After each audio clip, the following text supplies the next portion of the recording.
What's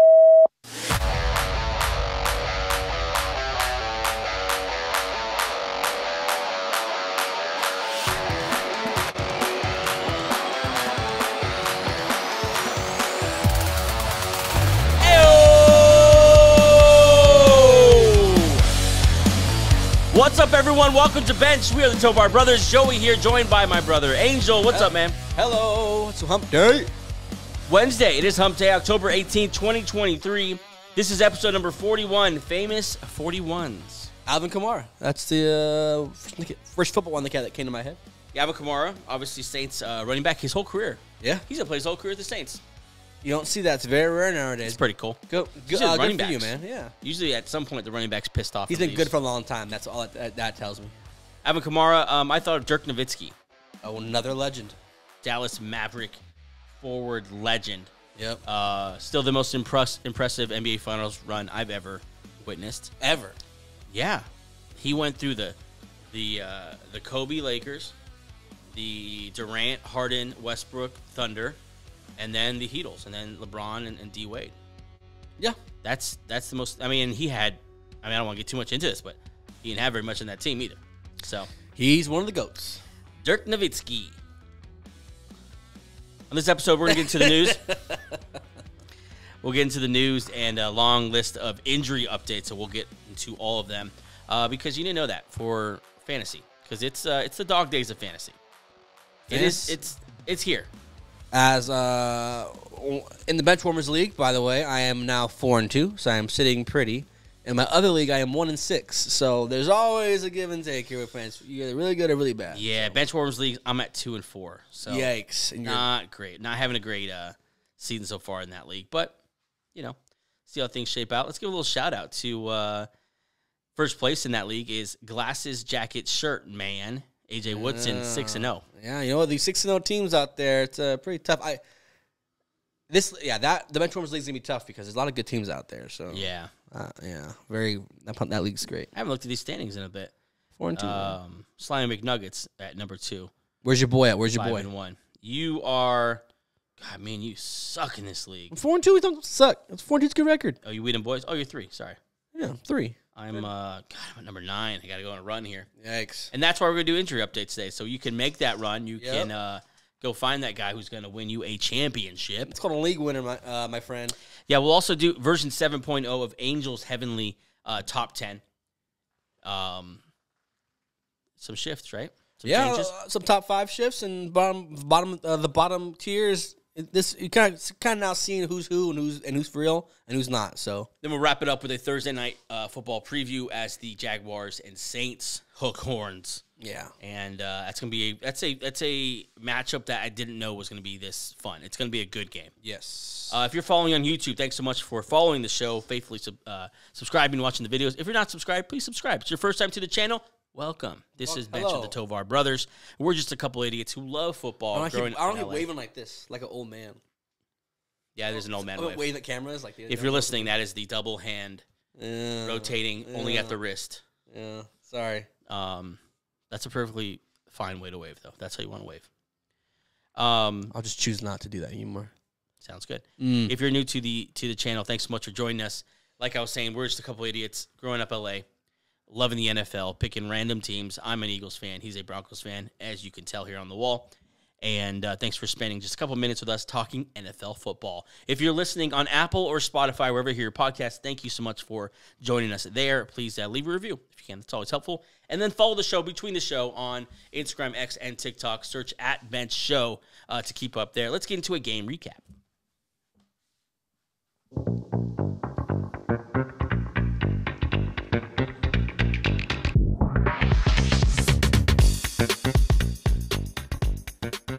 Dallas Cowboys and the Los Angeles Chargers faced off on Monday Night Football in Inglewood. They're in L.A., but with mostly Cowboy fans in the stands. Yes. Except for one Chargers fan who got a lot of FaceTime, who Angel believes is not a real person. No, she's a real person. She's an actor, though. They paid her to be there. Right. Yeah. I'm not sure what the purpose that would have. Because the Chargers are setting records with the least amount of fans in an NFL stadium, so why not plug a very enthusiastic, over the top fan, just to prove people, oh look, we have these fans. Why prove that though? Like, what is that? What is that worth? Because the Chargers, it's marketing. Chargers, like, we need to market that we have fans here. People won't follow someone who no one else is following. Fan. So they couldn't have just found a fan for free that was in the stands and like that. Like the way she. You don't think there was at least one super fan there? Like the way she was doing it? No. You don't think there's someone dressed up to head to toe in Chargers gear? They could have just film that guy. But they didn't. That's what I'm saying. But they didn't. That's not a good point. They didn't know what could they have done that? They knew what that guy's gonna do. They knew what she was gonna do because they paid her. Hey, yeah, they did.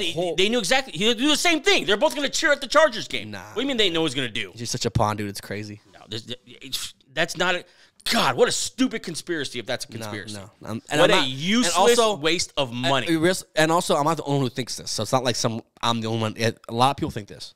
Yeah, I mean, Tom Pelissero already reported that she's reported as a season ticket holder. So she's going to be there quite often. Apparently, they've been running this gag for years and just now pulled the trigger on putting the camera on her. I want to see her in 2 years be the same person. Stupid point. No. The Dallas Cowboys lose to Los Angeles Chargers in the Kellen Moore revenge game.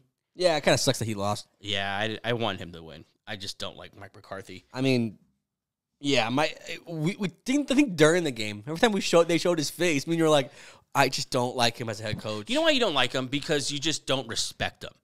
Yeah. You're just like, bro, we know where your balls are, whose desk they're on. Sheesh, coming in hot right now. They're on the Jerry Jones desk in a little jar that says, we'll be returning these if we don't make the playoffs. It's the truth. Listen. That's a real take. That's real. That's where fake fans in the stands. That's you. I think your Eagle fandom's coming out a little bit right here with the Cowboys. With the Chargers? The Cowboys. Oh, the Cowboys? Yeah. You just said you felt the same way. But you're true though. They showed who was the coach who won for the Cowboys '88. They showed him last night. He was there. Jimmy Johnson. Yeah, they showed Jimmy Johnson, not in the booth with Jerry Jones. And that was the last time the Cowboys had a real coach who was like called his own shots. And what happened? He got fired after winning a Super Bowl. It's just McCarthy's just seems like just an old man stuck in a young man. Oh, that's your Broncos fandom coming out. Why? I don't know. Anything negative about the Broncos? Oh, here we go. Yeah, exactly. Either way, it doesn't make sense. Either way, I wish the Chargers would have won. Dak Prescott with a pretty good bounce back game. Threw for 272 and a touchdown. Also had 7 carries for 40 yards. Turning back the clock, Dak. Yeah. And a touchdown. Justin Herbert played okay. Yeah. There's a couple things I'm concerned about in L.A. Mm-hmm. Well, there's one thing. Quentin Johnson. A big red flag. Many people were expecting, with Mike Williams going down, obviously, for the year, possibly more, that Quentin Johnson, this first-round pick out of TCU that was supposed to be people were kind of giving him a pass because he had Mike Williams and Keenan Allen in front of him, and Josh Palmer's not a slouch either. Yeah. But now you assume it's time for this guy to step up. It's time for him to take a real role in this offense. He's basically a Mike Williams clone. Yeah. But we haven't seen anything. No, I think I saw a stat. He hasn't eclipsed 20 yards yet or 2 catches in a game yet. And he's been the starter since like week 4 he went down. So he has a couple weeks now. Now that you can't do his first week as a starter. This is what they need you in these types of games. Will need, if they're going to do anything this year, they're going to need Quentin Johnson to play a big role in this offense. Yeah. It can't be Josh Palmer's playing really well, but they need a different type of player. Yeah, they definitely need him, and it was just it just sucks to see because he was picked before Zay Flowers, who we love. Dallas Cowboys defense did. I think we should give them credit here for a lot of the tough, because there's a couple players who had tough games. The other one is Austin Eckler in his first game back after the injury. 14 carries, just 27 yards. Did he look good to you? He looked like he's been out for a while. Yeah. He looked like he's been out for a while, and first game back, and he also looked like he got punched in the face right before the game. I don't know if you saw that. Did you see that? I did not. Yeah. Yeah, I did see that. Yep. Yeah. Yep. The defensive end for Fowler, Dante Fowler. Yeah, I did see that. Punched him right in the mouth. With the that'll wake you up. Yeah. And after that, he had 14 carries for 27 yards. So maybe that has something to do with it. But yeah, the defense, I think, pretty much handled Kellen Moore's offense, which is a big win for the Cowboys. If you're a Cowboy fan, that's what you want to see. But Herbert wasn't really on last night because I saw a couple where he just missed guys. Yeah, I know he's playing with that broken finger on his non-throwing hand. He's always playing hurt. Still, like he was off last. He wasn't very sharp last night. Yeah, Pollard played pretty well. 15 for 30. Yeah, but 6 catches for 80. Yeah. So he was a spark plug. Most of that coming on one really amazing play. spinning off the tackle, and he got caught, which to me is like, all right, last year's Tony Pollard is not getting caught. I don't know. Maybe some explosiveness. Tell you what, though, this is abundantly clear. We said it multiple times last night. They need another playmaker bad. The Dallas Cowboys. Yeah, they're pretty much force feeding CeeDee Lamb, and besides that, Brandon Cooks with 4 catches, 36 yards, Gallup 10 targets, 3 catches. I mean, just not another guy to eat up the targets there. Yeah, Gallup dropped a touchdown, I think, in the first half, and then Cooks had a touchdown late, but you don't really see these guys making the big difference. They're kind of just guys out there right now. This offense seems to be missing Dalton Schultz too. I feel like the easy completions aren't there. A stabilizer. Yeah. But all that being said, they win 20-17. Yep. A much needed bounce back win after that 49ers embarrassment. Yeah. And this is in prime time, so you won in prime time. So absolutely, the national thought process and like national look is like, oh, they're still a good team. So yeah, this is tough for the Chargers. Now they're 2-3. Brandon Staley, I just don't like him with the Chargers. Because he was in the red zone. He made another crucial fourth. And he keeps doing this stuff where it's like, take the points, stop. Not everything's in a game that ended in a 3-point difference. Yeah, that you could have been tied. Take this into overtime. You never know what could happen. Like I don't like Brandon Stanley. He's just left too many points on the field. Exactly. In close games, and it's really hard to watch. Cowboys there with the bounce back victory, 4-2. That is a game recap. Let's get into the news.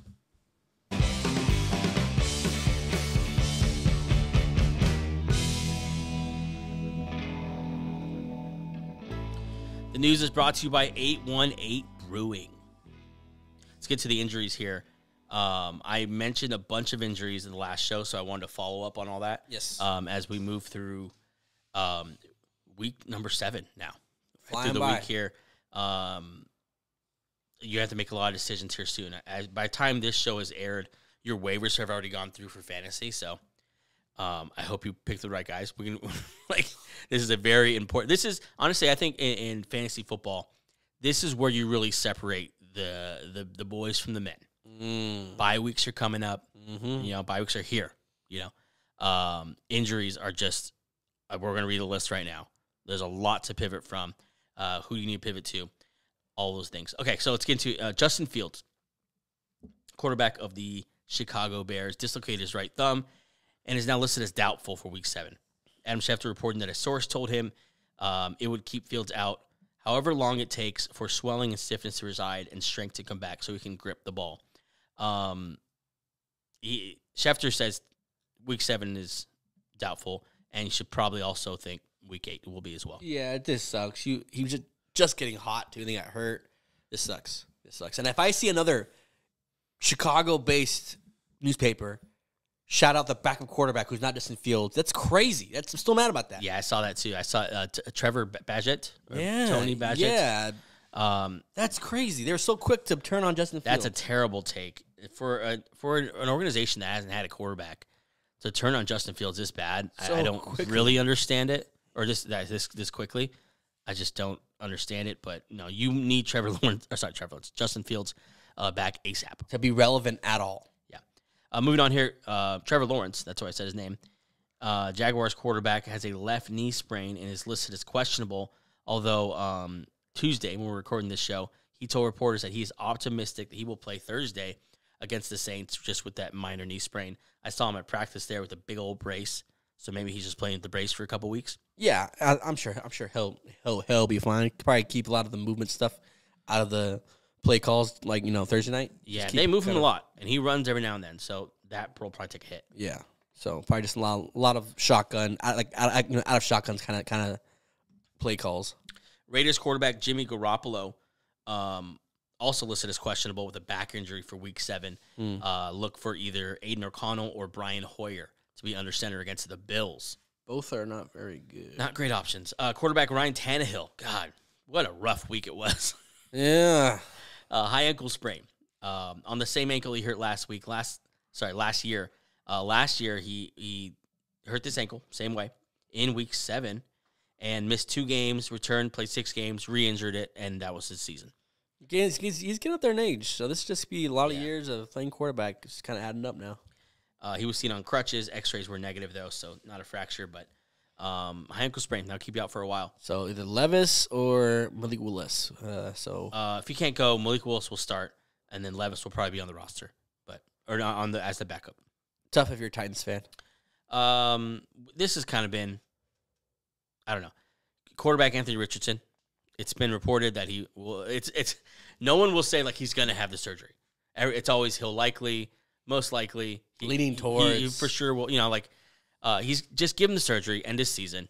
Colts, don't make a mistake in trying to get this guy back. You don't need Anthony Richardson this year. Yeah. In the grand scheme of things. Yeah, Irsay went out and said that he's probably going to be out for the season. So. Yeah. But no one's said like. Just go ahead and commit to that. Yeah. But, either way, you're not going to win the Super Bowl this year, even if he is healthy. Just call it a loss here. Get your rest of your team together next year. Lions running back David Montgomery. Seems like a painful injury. A rib cartilage tear. Out week 7, potentially out through the week 9 bye. He'll get nearly a month off if they go through that bye. So that seems like the way to go. Yeah. Jahmyr Gibbs looking like he may return from a hamstring injury and play here in week 7. If not, they have Zonovan Knight. Craig Reynolds. Yeah. And I believe they signed someone. I forgot who they signed. I forgot, but no one that would matter. Yeah. Like it's most likely going to be Craig Reynolds. Christian McCaffrey was listed as questionable for with a oblique and rib injury. Most likely not going to play. Fantasy-wise, he's been your savior if you have him on your team. In real life, he's been the whole offense for the 49ers. Yeah. You saw what happened when they didn't have him on the field last week. Yeah, that's a real test for Purdy to manufacture drives without the easy yards McCaffrey gives you. Yeah, so we'll see. Purdy will be tested for sure. Yeah, I think who they play. They're playing the Vikings. God, my mind is all over the place right now. They're playing the Vikings this week. Should be able to win that game without him. Kyron Williams, sprained ankle, likely out week 7. I'm going to go through a couple of these here. Damian Harris, he'll be out at least week 7, possibly more. Deebo Samuel listed as questionable with a possible AC joint sprain. And Garrett Wilson, right ankle sprain, actually will play in week. It says will play week 8. That has to be wrong. Why would I get a week 8? I'm going to say week 7. Garrett Wilson, sprained ankle, most likely will play anyway. That's the injury news. That's just yuck to even go through that. Yeah. But just so you know, that's where they are as of Wednesday. But stay. I would stay on that. Be checking those all the way through the weekend. Yeah, right up to kickoff. For fantasy too, you got to keep in mind all these injuries, and sometimes when people have these injuries, they start to panic and drop guys who they shouldn't drop or be waiting on. Yeah, time to pick up those kind of guys. So be opportunistic. Yes, sir. Into some news now. 7-time Pro Bowl wide receiver Julio Jones is signing a 1-year deal with the Philadelphia Eagles, reuniting with former teammate A.J. Brown. Eagles needed some depth at receiver. Quez Watkins just went IR. They have Olamide Zaccheaus behind, of course, their starters, Devonta Smith and A.J. Brown. Julio Jones, I think, adds some depth, can play, I think, any receiver position, inside, outside, and obviously many big games. He can definitely play in the slot. But I haven't seen him play a long time. I don't know what's left in it.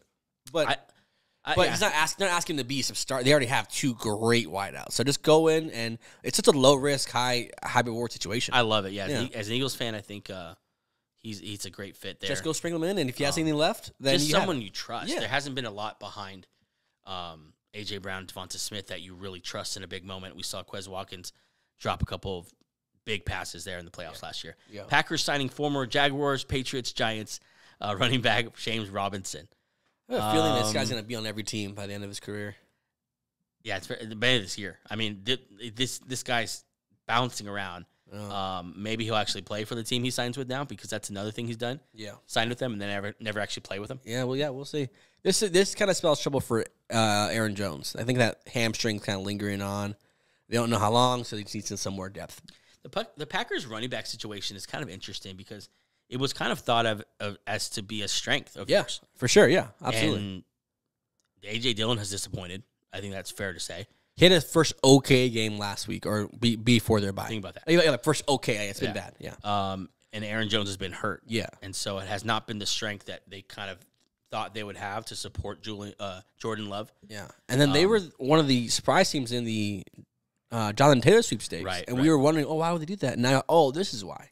Yeah. Rams have signed running back Darrell Henderson, old friend, to their practice squad, and running back Royce Freeman to their active roster. So they're gearing up to be without Kyron Williams. I thought Henderson hated it. Huh? I thought Henderson and McVay had beef. No, that's Akers. No, but I thought when Henderson got cut, he tweeted something. Oh, did he? I don't remember that. All these, whatever. Either I way, thought it was Akers who had the beef. Yeah. Either way, this is good because they're pretty hurt. Henderson back in L.A. and Royce Freeman there. They'll probably just fantasy wise. I mean, let's real quick. Rams running back has been a pretty successful position to be in, but Zach Evans, Darrell Henderson, Royce Freeman. I don't really want to touch it. Ronnie Rivers still hurt. Yeah, I'd probably stay away from it. This one's. I didn't think I'd see this year, to be honest. Cardinals quarterback Kyler Murray could begin practicing as early as Wednesday. Good news. I thought he was going to be out the whole year. Sounds like Murray might return to play the season after all. McManaman says that Coach Gannon hinted very strongly that Murray, who has been rehabbing a torn ACL, is making enough progress to return a warrant to the football field and begin making his way into the starting lineup. That'll be a nice boost for them. I mean, they're have one win, but it doesn't really seem like it because they play so hard. Yeah. I mean, why not? See if he's got anything left. This is his last shot to be the Cardinals quarterback next year. They could just draft somebody. So right, and you probably need to show him a little bit. Yeah, and I'm sure for him, he wants to put out tape that I still have it. I can still, So that's the news brought to you with A Brewing. A lot going on, a lot of injuries going on. Make sure you're following all the social medias to stay updated at Bench Show, and also stay on that Twitter. Get the latest on these injuries. Yes, for sure. We're going to take a quick break, and then we're going to get into version 7.0 of Angels Heavenly Top 10. Be back.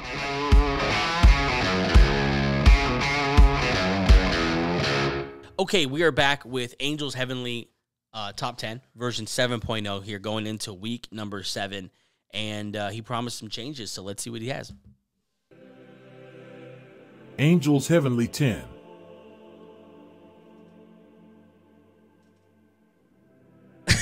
A few changes here for the Angels Heavenly Top 10.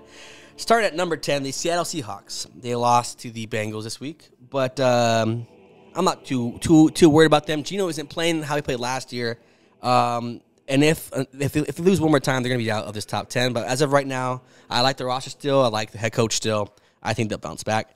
At number 9, the Jacksonville Jaguars. On a 3-game win streak, this defense creates turnovers. The offense plays boring but smart. Doug Peterson has his team playing smart, focused football. At number 8, the Baltimore Ravens. This team, honestly, is just hard to read at this point. They have red zone issues, they have running back issues, but they still win. They're much like the Lions, where they just kind of find ways to win. Next man up seems to work for them, and that lands them at number 8 on the top 10. At number 7, the Cowboys. Big win against the Los Angeles Chargers. Defense showed up when they needed to with a late sack from Micah Parsons and a pick from Stephon Gilmore. They still need another playmaker on offense, but I still like this team enough to be top 10 at number 7. At number 6, the Buffalo Bills. The Bills are just going to ruin me emotionally every game. They won a close game against the Giants, which they should have won by big. But this team this just does how they play, and we got to get used to it. Josh Allen a little banged up. Just keep your eye on that. But at number 6 here, the Buffalo Bills. At number 5, the Miami Dolphins. Okay, so their 5 wins have been against teams who have a combined record of 5-24. Their one loss is against the Buffalo Bills, who are 4-2. So this week they'll have a nice test against the Eagles in prime time. So we'll see what this team's really about. But right now, the 5th best team in the NFL. At number 4, the Detroit Lions. They keep losing key players, but they keep winning big games. They won a huge game against the Tampa Bay Buccaneers, and this team just keeps rolling. I am all in on this team, and that lands about number 4. At number 3, the Philadelphia Eagles. Lost a heartbreaker to the Jets. I don't think we'll find another game where Hurts throws 3 picks. I'm not too worried about this team. They're obviously trying to figure out offense and defense still by signing guys, so I think they make another trade. They're their 3rd best team in the NFL. At number 2, the Kansas City Chiefs. Chiefs have now won 5 straight games, despite not looking too smooth on offense, but this defense is the unsung hero. They're playing phenomenal. They are keeping these scores low enough to where Mahomes can put up enough points to win the game. And at number 1, the San Francisco 49ers. Despite Purdy's worst game of the season, And despite losing CMC, Trent Williams, and Deebo Samuel, only lost to the Browns by a missed field goal by a rookie kicker. I'm not going to punish them about that. They'll be just fine. I'm sure whoever they're playing next, I don't even know who they're playing. They're going to win and look just fine. But as of right now, they're still the best team in the NFL. And that is Angels Heavenly Top 10, brought to you by nobody. So that's version 7.0, Angels Heavenly Top 10. I was looking at this list earlier when you sent it to me, and I don't see a lot that I disagree with. Mm-hmm. I would have the Jags above the Ravens, maybe even the Seahawks above the Ravens as well. I'm not really sure what the Ravens have done to kind of warrant them being above those two teams. But that's really just picking at the back of the list. I think it's a pretty solid list. It's a couple of just names I would say that make me happy to see is the Lions, number 1 at 4. Yeah. That is so fun to me. Like the Lions are sitting here at 5-1, leading the NFC North, and they are not fluky. No. This team is legit because they're legit in the right places. They're legit on the D-line. They're legit on the offensive line with Aiden Hutchinson, and they really haven't even started helping them too much yet. Yeah. If they maybe go get a Frank Clark or go start adding now to this defensive line, I love it. I love it. They stop the run. They have some dogs in the defensive secondary. They're going to get Brian Branch. There's a fly in here. It's driving me nuts. Me too. Brian Branch, he'll come back. Yeah. They need that dynamic player in the back end there with C.J. Gardner-Johnson gone now. Love that the Lions are there. Just absolutely love them. Yeah. Jamison Williams, Amon-Ra St. Brown, Sam Laporta, young studs on offense. Yeah, I'll tell you what, though. The Dolphins at number 5, that can go up and down after Sunday's game against the Philadelphia Eagles in prime time. Because I got to see this team go against some dogs and then see what happens. I'm not calling them fool's gold at all. But I just would like to see them have a signature win against a good team. You know, the Lions' signature win right now is against the Chiefs week 1. Right. That's their key win. So right. I want to see them do that kind of stuff. I was playing around earlier with how I would rank the 5-1 teams and the 4-2 teams. I guess that's kind of a version of a top 10 because that's where everyone is except for the Seahawks. Yeah. I think I'm right on board with your 5-1 teams, but that's kind of where I got into with your 4-2 teams. Let's go to the back end of your list here. I do think the Bills belong there in your second. The Cowboys I struggle with because I don't know. I really like the Jags and I really like the Seahawks. Okay. And I feel like if the Seahawks played the Cowboys right now, I think the Seahawks would win. What about the Ravens? I'm just not very high on the Ravens. These 3 teams for me, the Cowboys, Ravens, and Jags, are all in the same kind of space for me where they're not. You don't really know if they're great, but you know that they're good. Yeah. So you're kind of which one do you I'm not more? disgusted they're in your top 10. No, yeah. It's just hard to rank them because they're kind of all. I would probably have Ravens at 10, Cowboys at 9, and then Seahawks, Jags, Bills. That's probably how I would go. Yeah. But yeah, they're kind of all here in the same bunch here, just waiting for someone to separate. And these are all 4 teams that, well, not so much the Seahawks, I guess. They're more a surprise. But the Jags, Ravens, and Cowboys were all teams that we thought preseason could be at the top of this list. Yeah. So I think our belief in them as a team, even though it hasn't matched their on-field production yet, is kind of keeping them, there. And then just a couple almost in the hunt teams. If the Browns get Watson back with that defense. Yeah. And if the Bengals keep staying right, obviously the Bengals can be easily one of the top 5 teams in the league, top 3 teams in the league. These got off to a terrible start. Yeah, I mean they've fallen from. You had them at what, number 3? I had them high up. They've fallen because they were 1 and 2 and they weren't looking good. Burrow was hurt. Now they're 500 now. They're not even over 500 yet. So let's see if they can get right. They get a bye week and then they start their season. Yeah. Tough schedule. Very tough schedule. I will say too about the Eagles are about to go through a gauntlet here. I can see the Eagles falling in your rankings here for the next couple of weeks because they're about to face probably the toughest stretch in the NFL. Yeah. I'm trying to pull it up right now, but they're gearing up. But they're still very hurt. They need help in the secondary. I could see them here falling probably to the back end of your list. This week they have the Dolphins, obviously a very tough game. Yeah. After that, they'll take on the Commanders, who play them tough, but that's their easiest game for sure. Next stretch, because then they go Cowboys, Chiefs, Bills, Niners, Cowboys, Seahawks. That's playoff teams all in the top 10. Yeah, I mean they play just some dogs there. I mean, you tell me win loss, and just say, Dolphins at home. That's a win. I have to win in that one. Away at the Commanders. Yeah, I'll have to win that one too. Okay, so 2-0. Now that gets hard here. At home, it's Cowboys. These division games so hard. I'll just call a loss there. Okay. At the Chiefs. That's a loss. Home against the Bills. Win. I think right now that'd be a loss. To me that'd be a loss. It's these divisional so games tough, you though. don't know because the Commanders can beat them and the Cowboys can beat them because I mean, look at this 3 week. I mean, I'm just looking at the schedule. Right? I mean, this just the 5 week stretch of Cowboys and then in the middle Chiefs, Bills, Niners, and then Cowboys again. it's not. It's just such a tough yeah. Stretch here. So I could see the Eagles at some point here falling in your in your standings unless if they go through that and But really quick still though, looking good. all these top teams.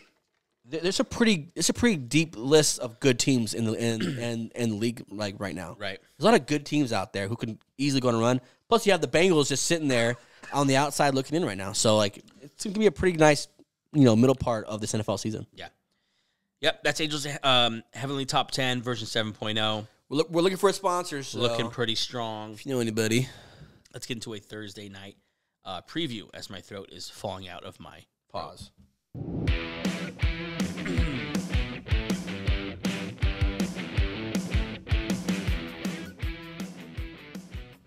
Whew. I tell you what, it is fall. You know how I know it's fall? Because I've had a cough that just won't go away. You got them allergies, man. Man, I've done this week. I have sinus. I mean, you too. Sinus, Yeah. boogers like crazy. Just I've been able to. the ringer. I've been able to kill this stuffy nose thing I have still, but yeah, it's just that time of year. Is it too early for Christmas? Still You know how I feel about that. checking in on that. October 17th.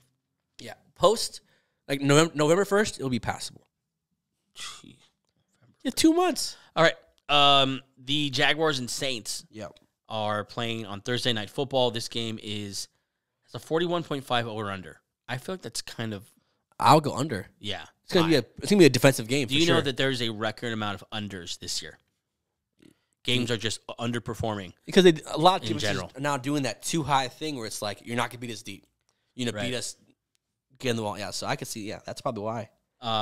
As if I know, but that's my guess. That's my guess. The wise guys have this game at Jacksonville -1, so Jacksonville's slightly favored. But I do agree. I think these are two very evenly matched teams. They're playing in New Orleans at the Caesars Superdome there, and I think it's gonna be a very, very competitive game. Saints are disciplined and tough on defense. They always have been. Yeah, and on offense they do. Sometimes they don't do enough, but for games like this, I could see them getting because they have their wideout core is very good. They don't get talked about enough. Michael Thomas is still not hurt and still playing well. Isn't that wild? Olave is just no talk. He's a very good wideout. And then he hasn't been. Rashid Shaheed is good too. He hasn't like blown the top off like many thought he would as like the superstar. Yeah, but he's been very good. Yeah, he reminds you a lot of Scary Terry when he was young, when he was like rookie, like just good, not great. Yeah. But still going to be give up if you don't treat him properly. He'll still kill you. Let's look at the Jags real quick here. They are thriving on the ground. Travis Etienne having a great year, kind of quietly. A lot of carries, averaging 4 yards a carry, already up to almost 500 on the season, 5 rushing touchdowns. He's looked pretty good, and it's a good thing, too, because his passing game is not exactly what we thought it'd be. No, we talked about this on Monday's show. They kind of just take what the defense gives them, which is just plain smart. Yeah, Trevor Lawrence, almost up to 1,500 yards. That's good. That's good for 9th in the NFL. 7 touchdowns, 3 interceptions, taking care of the ball decently well there. Yeah. And he's going to be injured in this game with a defense that can get after the quarterback. Let's see if that affects them. Yeah. They'll need to run the ball here.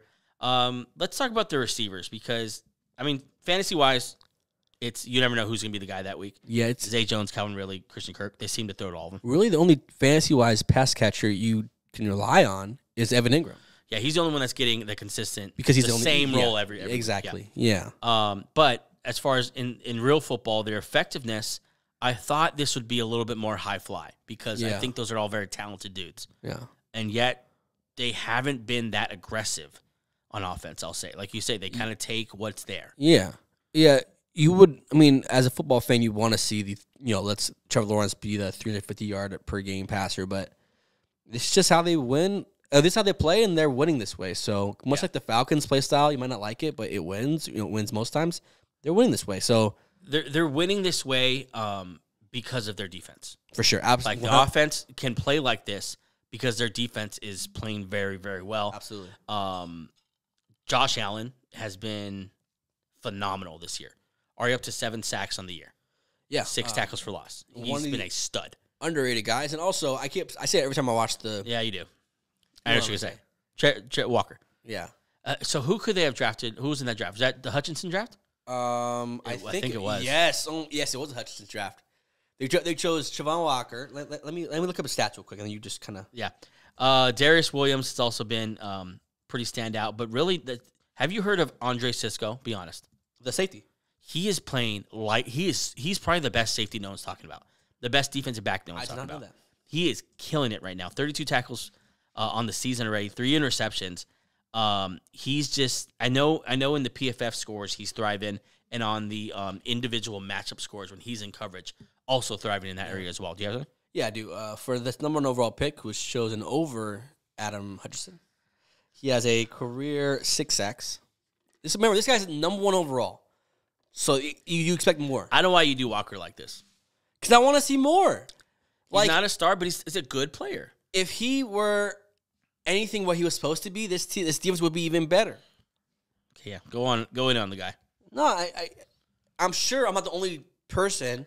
Yeah, I mean he's definitely not worth the number over pick. Yeah, that I totally agree with you on that point. Like this year, 2.5 sacks, like not amazing, but good. Not amazing. I just want to see more. I want to, but maybe he's just one of those guys who takes a couple years to get going here. So. I mean, to that point, he came into the league at 20. He's 22 right now. Yeah. Yeah, so maybe it takes me to time, but right now it's not. Yeah. It's not. I'm not impressed by his play. And watch him tomorrow or when there's not now go off for like 5 seconds. Right? Let's go to the other side here, where Derek Carr has not been the savior that the Saints thought he would be. Who would have thought? He has not pushed them into Super Bowl contention like they thought he would. He's averaging 6.5 yards per attempt, which is good for 25th in the NFL. It's not very deep or good. 216 yards. Yep. 216 yards per game. Just 65% completion. He just hasn't looked very. He's okay. Effective. Yeah, he's just kind of okay. 5 touchdowns, the interceptions. Yep. They do have a couple, like you said, they have good weapons on this team. That's why everyone was so excited about Derek Carr. Rashid Shaheed is kind of very good. Yeah. Overshadowed by homegrown Olave and Mike Thomas. But that guy's a player. And Kamara just does Kamara things. And Kamara back now. Just good. We need more from Derek Carr. It's hard to see this team with this talent just year after year not be able to maximize it. He's in that same realm of quarterback where it's like you're not the problem, but you're not the answer. He's the definition of that guy. He's not hurting the Saints. He's also not helping them get to another level. Yeah, and as usual, this defense is tough. They're good, man. They don't even age. These guys are like 35. They remind me of the Bengals. It's just a tough, well-coached, disciplined defense that is just not up and down. They're just always play sound football. Yep. And so let's pick this game. I'll take the Jags here. In New Orleans? Yeah.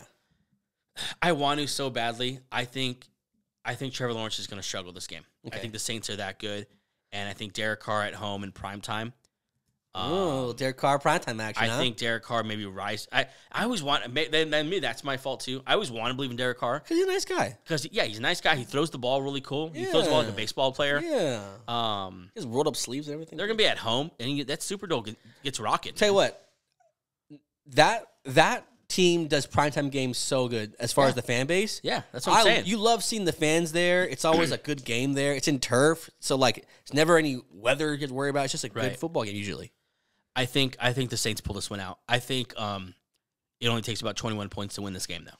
It's a defensive struggle. Yeah. I think maybe I just have the feeling that we're gonna see a random touchdown, a random turnover. Yeah. Derek Carr's going to come out. And I was just going to say the same thing. Yeah. Yeah. So that's why I lean towards Jacksonville, because they're hot with turnovers and Derek Carr's not doing too much. So I'll lean that way. This is the kind of game that will be decided by who takes care of the ball.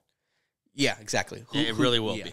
So I'll take Jacksonville. That's a Thursday night preview. Very excited for that game. Should be a lot of fun, especially if you like defensive football. Before we go, if you don't follow NFL Rookie Watch on Twitter, go follow them. They're really fun to watch. They're really good. Always updating on the current rookies and looking ahead to next year's draft. Next year's draft happens to be one of the most exciting drafts in recent history. It's going to be phenomenal. Caleb Williams, obviously, he is dominating all those headlines. Who's that? Yeah, exactly. Absolute star. I want you to tell me if you agree with this. This is usually they're pretty fact based. Okay. Like it's just kind of like this is what it is. Yeah. This is though a very opinion based Tweet. Yeah. Okay. Thank you. Yeah. Hold on. Jeez. Current NFL quarterbacks that Caleb Williams would start over. I want you to tell me yes or no. Oh man. Okay. Right now. Be respectful, please. With this tweet. Dak Prescott. Yeah, I'll take Caleb Williams. Mac Jones. Next question. Daniel Jones. Next question. Russell Wilson. Next question. Justin Fields. Nah. No, I don't think so either. Okay. Kenny Pickett. Yeah, yes, obviously. Derek Carr. Yes. Okay. Desmond Ritter. Yes. Sam Howell. Yes. Brock Purdy. No. No. Deshaun Watson. No. Kirk Cousins. No. God, no. Matt Stafford. Stafford's playing good, so no. Zach Wilson. Yeah. Josh Dobbs. Yeah. Baker Mayfield. Yeah. Jimmy G. Yeah. Jordan Love. No. No, I don't think so either. Ryan Tannehill. Yes. Geno Smith. Ooh, that's a tough one. No. I love Geno. Bryce Young. Yeah. Sorry. And Gardner Minshew. That's an interesting list. When I first saw it, I literally, cause it's almost like that argument of, the best in college is not as good. Jeez, I am struggling.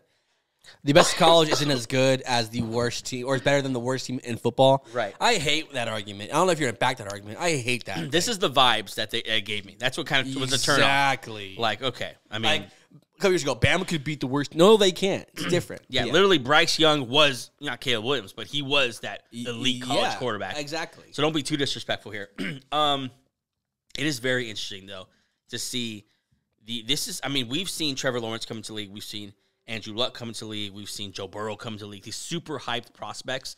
I don't remember anything like this. This might be the most hype, the most, like, this guy's for sure a Patrick Mahomes level player. We see the effect already. We don't know teams that are tanking because they won't say it. How many teams have put on their Twitter account, have put on their whatever, Caleb Williams waits after every loss? After every loss, you're down closer to Caleb Williams. Yeah. He's affecting the league already, not even being in the league. Because people want him so bad. He's this generational prospect, best one since Andrew Luck or Peyton Manning, obviously, and I'm missing one, Trevor Lawrence. Yeah. Right. So, and then also there's other, we haven't done any drafts. I haven't done any draft stuff yet, but I know there's like 5 good quarterbacks in this draft. So if you don't like your quarterback now, start now so you can start tanking and get another one. And then just, these guys will be on the Broncos next year. But they'll be on the Panthers, actually. That's what they'll be on. These teams who just regenerate quarterbacks. Caleb Williams has affected the league already, and we don't even know it. He's causing teams to lose. Yeah. He's affecting win-loss records right now, having not played one down in the NFL. I tell you what, we got to go, but the Bears have such an interesting decision coming up. With you have the top 2 picks, and you have Justin Fields, who has looked really bad at some points and has looked amazing. Those 2 games where he threw like 8 touchdowns and 1 interception, something like that. Yeah. He looked like this is a guy you could build a franchise and a Super Bowl team around. Let me kick you a scenario. I'm the Bronco fan. I'll think a certain way. Okay. Yeah. Say the Bears call you Sean Payton, George Payton. Okay. We'll take your number 3 pick for Justin Fields. Wait, what? Would you trade Denver's number 3 overall pick right now? Gotcha. 3 Yeah. for Fields. Would you do that? So say straight up. No, say Caleb Williams is gone, and say Drake May goes 2. Okay. Would you take number 3 overall for Justin Fields? Because the Bears would have already said we're gonna choose we're going to choose Williams over Fields. So Right. so that means they have Fields. Would you trade number 3? Would you go number 3 overall for Justin Fields? Or would it be more of a team? It obviously kinda? matters who's there. That'd probably be Marvin Harrison, I'm guessing, if Drake May went second. Yeah. Or Brock Bowers or one of those guys. Yeah. I'd probably say no. I think that'd be selling pretty low. Number 3 overall? Yeah, I think you get more than that. I think you get multiple picks first. Oh, I'm saying like okay, gotcha. yeah. I was wondering I'd because probably like say no. those top, quarterbacks go in top 10. Those 11 through 20. I wonder if that would be enough to get Justin Fields if they want to move on from Fields. A lot of teams like the Falcons and teams that are going to have good records but not good picks, like the Buccaneers. These kind of teams would be interested in Fields if they were. I think that situation is so weird to me because I think if they are going to trade Fields, it's going to happen before the draft. Yeah, it's. I can't wait to see what happens because I want to see if they believe in. Let's not get too ahead of ourselves, but God, it's coming. Yeah, it's going to be crazy. It is coming. That's our show for today. Thank you so much for joining us. That is Wednesday's show. Enjoy Thursday Night Football. Should be a good time. Yeah. Saints, Jaguars. Follow us on social media. We got a lot of stuff going up. We want to hear your fantasy questions on Instagram. Search @BenchShow. All those things. We'll see you Friday. Bye.